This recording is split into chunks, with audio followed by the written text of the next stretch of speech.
Hola, hola, ¿cómo están? Espero que se encuentren súper bien. Bienvenidos a un nuevo episodio para Gustos los Colores en nuestra sección de Reflexionando. Recuerden que tenemos una sección que es un poco más seria, donde hablamos de temas más importantes, más densos, donde hablamos incluso de teorías conspirativas, si es posible, hablamos de películas, pero reflexionamos sobre ellas y demás. Este episodio es el episodio número 12 de nuestro podcast. Y hoy quiero contarles una historia que mezcla un poquito de paz, utopía, amor universal, pero también oscuridad, manipulación y tragedia. Coloca este episodio mientras haces aseo, haces ejercicio o incluso si estás acostada o acostado, como para que te distraigas un rato y reflexionemos juntos. Porque incluso los movimientos que nacen desde el amor o con esta intención pueden terminar mal. Hoy hablaremos de los hippies, ¿sí? De cómo surgió su ideología del amor libre y también de cómo ese mismo ideal fue distorsionado por unos líderes o personas que surgieron detrás del movimiento que se llamaban, por ejemplo, los más conocidos como para una teoría conspirativa es Jim Jones y Charles Manson. Iniciemos con la historia del movimiento hippie. La historia del movimiento hippie nace en los años 40 o 50 más o menos, ¿sí? Tuvo su momento cúspide en los 60, pero nació en los 40 o 50. El término hippie viene de la palabra hipster, que describía a los jóvenes que eran bohemios, que les gustaba el jazz, que se interesaban por la filosofía alternativa y rechazaban el mainstream, que es básicamente lo que estaba impuesto o lo que estaba de moda en ese momento. Pero la prensa, como siempre, la prensa en ese momento empezó a usar el término hippie, pero ya era despectivo para referirse a los jóvenes de los 60 que vivían fuera de las normas. Ellos se apropiaron de esa palabra. Los hippies dijeron, ok, esa palabra no me incomoda, y la convirtieron en una bandera de identidad.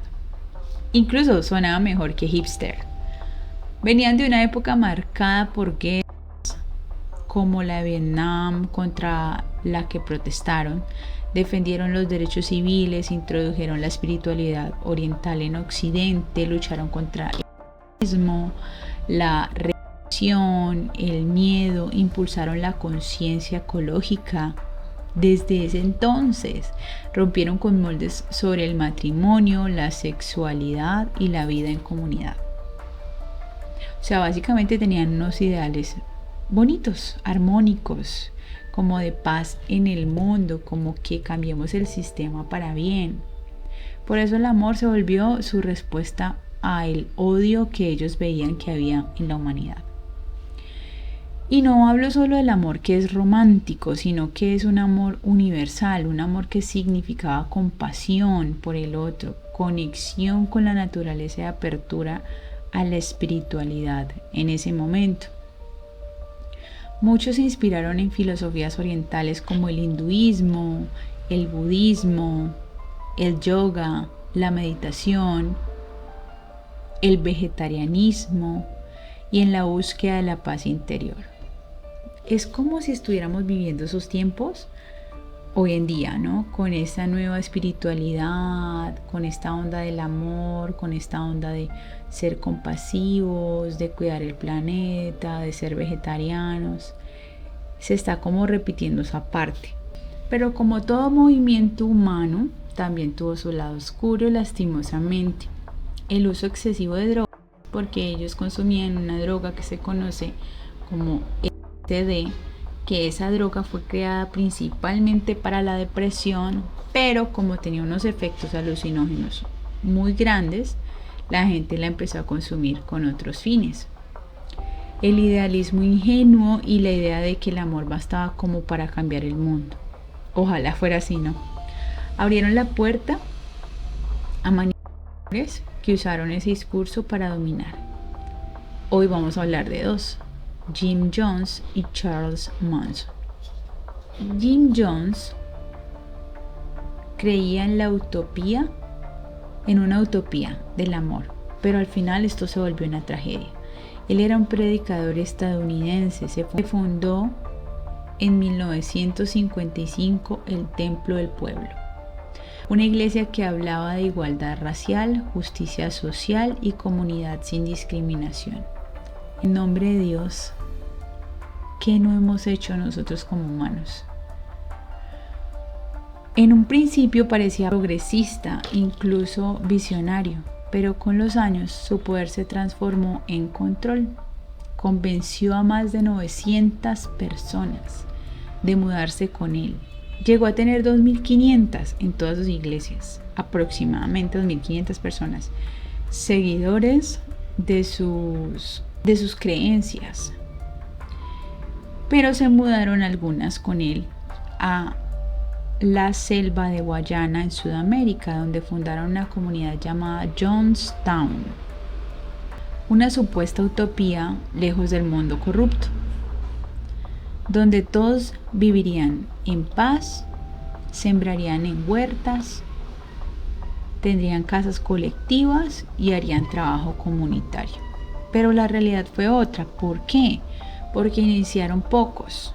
Entonces cuando él hace los documentales, porque él hacía unos videos y decía, bueno, mira, aquí tenemos hasta energizantes, tenemos azúcar, tenemos todos los insumos como para que las personas sobrevivan, pero la comunidad se creció tanto porque él recibía personas que eran exiliadas por la sociedad o rechazadas por la sociedad. Entonces él recibía personas afrodescendientes, recibía personas que habitaban la calle, que no tenían hogar o que tenían problemas, etcétera, etcétera, etcétera. Entonces la comunidad se hizo tan grande que los recursos que tenían inicialmente no dieron abasto. De hecho, me vi un documental, entonces una persona a la que entrevistan dice, no, todos los días, todos los domingos comíamos arroz con una presa de pollo y ensalada, algo así. Pero como se creció tanto la comunidad, al final solo consumían arroz. Entonces, esto fue cambiando de manera abrupta y muy rápida porque creció muy rápido. Jonestown era un régimen autoritario. Jim Jones, aparte de que él tenía unas actitudes, porque él empezó a tener como unos problemas psiquiátricos, donde él pensaba que el exterior les iba a hacer daño y que él era el único que estaba bien. Jim Jones controlaba la comida, los horarios, las parejas, los viajes, incluso las cartas que enviaban a sus familias. Les pedía entregar todo su dinero desde que entraban al templo y se formaban parte de su iglesia. Él les pedía todo su dinero, los privaba del sueño. ¿Por qué los privaba del sueño? Porque las personas ya no podían coordinar ni tomar decisiones. Entonces se dejaban que él los manipulara y que él pudiera tomar las decisiones por ellos. Los convencía de que afuera existían enemigos que querían destruirlos. En 1978, un congresista estadounidense, Leo Ryan, viajó porque él empezó a recibir unas denuncias de abuso que había en esta comunidad. Entonces él quiso ir a investigar, hacer trabajo de campo. Y haciendo trabajo de campo se empezó a dar cuenta que realmente todo lo del paraíso que él vendía en la tierra no existía. Entonces él se acercó a la comunidad, le empezaron a manifestar muchas personas que todo lo que estaban viviendo ahí pues parecía que estuvieran secuestrados. E incluso unas personas le dijeron, no, mira, yo quiero salir de aquí, yo quiero que tú me ayudes a salir de acá. Cuando él intentó irse con algunos fieles que querían escapar, fue asesinado por los guardias de Jones. Inmediatamente al día siguiente de este incidente, pues como Jones sabía que ya la había embarrado, Jones dio una orden terrible que él mismo lo llamó acto revolucionario, pero realmente fue un suicidio colectivo. Más de 900 personas murieron. Más de 900 personas se fueron hacia donde Diosito. Y entre esas 900, 300 aproximadamente eran niños. Yo te digo algo, mira, los adultos podían tomar decisiones porque él les decía que si ellos hacían esto era un acto revolucionario y que le iban a dar un mensaje al exterior de cómo se debían hacer las cosas correctamente. Pero los niños, ¿cómo toman esta decisión? Entonces, al final, él quedó como el culpable de este suicidio colectivo y les dijo a todos que ingirieran un jugo de uva con cianuro. Pero lo mágico de todo esto es que él no lo bebió. Sin embargo, él aparece muerto, desvivido, por un disparo en la cabeza al siguiente día que encontraron esa cantidad de cadáveres, esa cantidad de gente desvivida, para los que son de YouTube y de cadáveres para los que escuchan en Spotify. Jonestown fue el símbolo de cómo una búsqueda espiritual puede transformarse en una trampa mortal cuando se entrega el poder a una sola persona. Mira, yo particularmente tengo un sentimiento encontrado con las iglesias.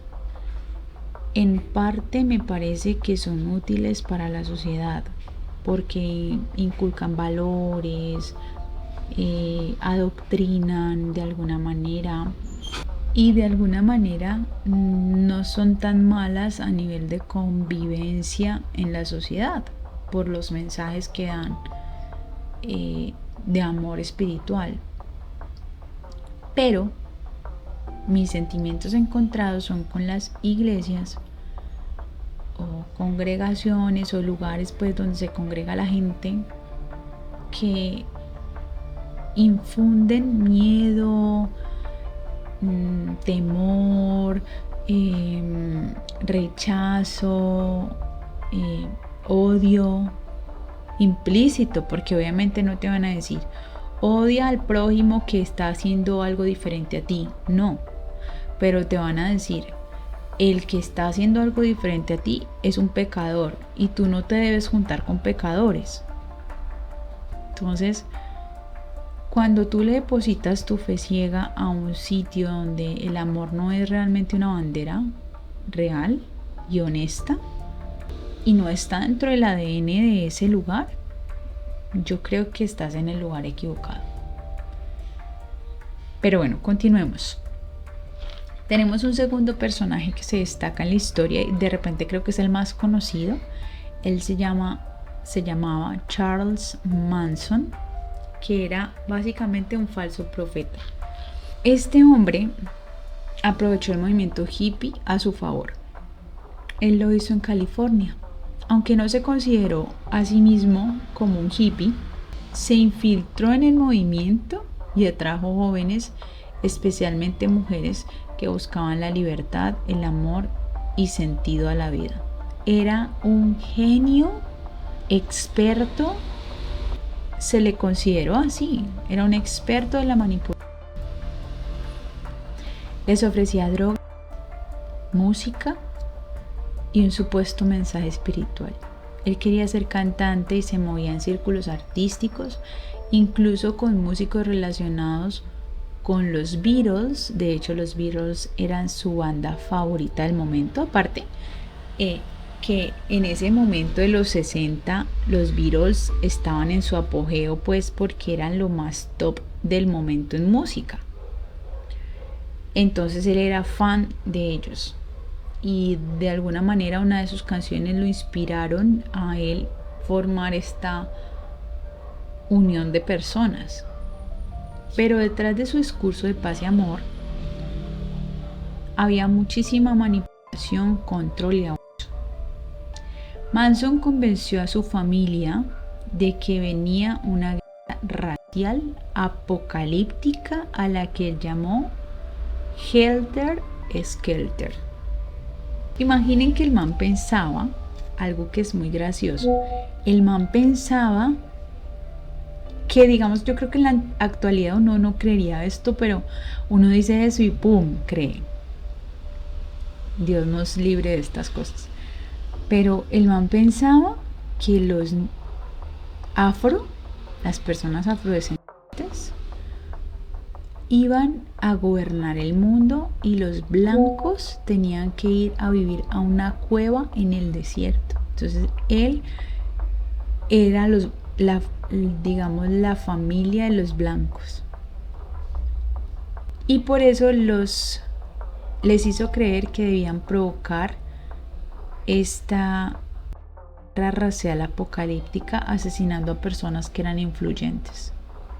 En 1969 sus seguidores asesinaron brutalmente a varias personas, entre ellas a la actriz Sharon Tate, esposa del director Roman Polanski, que estaba embarazada de 8 meses. Manson eligió esa casa simplemente porque ahí vivió un músico con el que él estaba teniendo contacto, y como él se mudó con unas personas de la familia, recordemos que el culto de él pues se llamó a la familia Manson. Él se mudó con unos seguidores a esa casa de ese músico, pero ya el músico vio tantos excesos que él decidió como romper relación con Manson, lo rechaza y se muda. Entonces en esa casa donde vivía ese músico pues entran a vivir Sharon Tate y Roman Polanski. Y Manson, como quería vengarse por ese rechazo que sintió, no escatimó en que los que ya vivían en esa casa no eran el artista que le había causado esa incomodidad, sino que eran otras personas. Sin embargo, él dijo, o sea, no importa los que estén ahí, pero simplemente esa casa me causa rechazo o me recuerda ese rechazo. Entonces, los voy a hacer pagar. Esa serie de asesinatos marcó el fin simbólico del movimiento hippie, entre comillas. Destruyó en Estados Unidos el sueño del amor y la paz de los años 60. Manson fue condenado a cadena perpetua y murió en prisión en 2017. Su historia nos recuerda cómo algunas ideas pueden ser distorsionadas cuando alguien con carisma y oscuridad las convierte en arte. En conclusión, amigas y amigos, tanto Jim Jones como Charles Manson tomaron la idea del amor de la comunidad y la convirtieron en un instrumento de poder. Ambos sabían que los seres humanos buscamos pertenecer. Está en la pirámide de Maslow. Buscamos propósito. Y aprovecharon esta necesidad para manipular a cientos de personas. Pero eso no significa pues que el mensaje original del amor estuviese mal. El error es cuando entregamos nuestra libertad mental y espiritual a otras personas. Cuando no vemos la manipulación, no nos damos cuenta que lo que está pasando está mal. Manson era considerado gurú del sexo y manipulaba a las mujeres porque su mayoría de seguidoras eran mujeres con dosis de LSD. Les decía que el sexo era como el mayor lenguaje del ser humano. Le encantaban los tríos, le encantaban las orgías. Y luego esas mujeres en esa manipulación con altas dosis de droga, él las canjeaba por ganar hombres seguidores. Entonces les decía, vengan a mi familia que van a tener acceso a las mujeres que quieran. ¿Cómo tú puedes estar tan manipulada para no darte cuenta de eso? O tan manipulado para no darte cuenta de eso. La libertad mental y espiritual la cultivamos dentro de cada uno de nosotros. El amor realmente libera. Yo sé porque esta es una conversación que he tenido muchas veces con mi mamá. Yo sé que no hay libertad completa, lastimosamente. Y no tan lastimosamente, porque los seres humanos somos imperfectos y no falta el que utilice su libertad para otras cosas que no sean buenas. Pero entre más podamos ser libres desde el amor, hay que serlo. Pero me refiero a hacer cosas que no afecten a otra persona que esté conmigo, ni que afecte a otro ser vivo, porque el amor aplica para los animales y para las personas. Lo bueno de los hippies me pareció siempre su historia del amor universal, de este movimiento en el que podían apoyarse entre ellos, de este movimiento en el que formaban una comunidad que no rechazaba, que había aceptación, que compartían, que había apoyo, había compasión. ¿Y cuántas personas necesitamos de eso? Yo me encuentro en un lugar muy sano, mi familia es muy sana, pero ¿cuántas personas no tienen esto? Y quisieran tener un lugar de apoyo, un lugar seguro, una red de apoyo que te sirva para afrontar momentos de la vida que a veces no son tan agradables, porque la vida es un sub y baja, es una montaña rusa. Y que cuando estés abajo tú tengas una red de apoyo importante que te ayude a salir adelante y te diga: esto que estás viviendo es un momento, es temporal. Entonces yo siento que ese ideal que tuvieron los hippies no estuvo tan mal, pero lastimosamente, como somos humanos, no faltan los que quieren de alguna manera abusar de eso, aprovecharse de eso. ¿Cuántos lugares hay que se aprovechan de esto? ¿Cuántas personas o líderes se aprovechan de estas situaciones?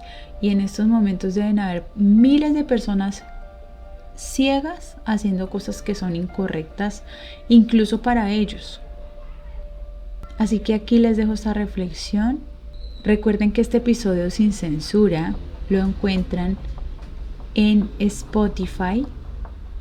Y como siempre les recomiendo que coman algo rico, duerman bien, salgan solos, mediten, ayuden a alguien que lo necesite. Ojalá también ayuden a un animalito.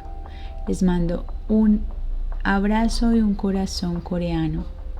Si les gustó este episodio, compártanlo, déjenme un like, síganme en Instagram y Facebook como Para Gustos los Colores y en TikTok como stay_para gustos los colores. Nos escuchamos en el próximo episodio. Chao, chao.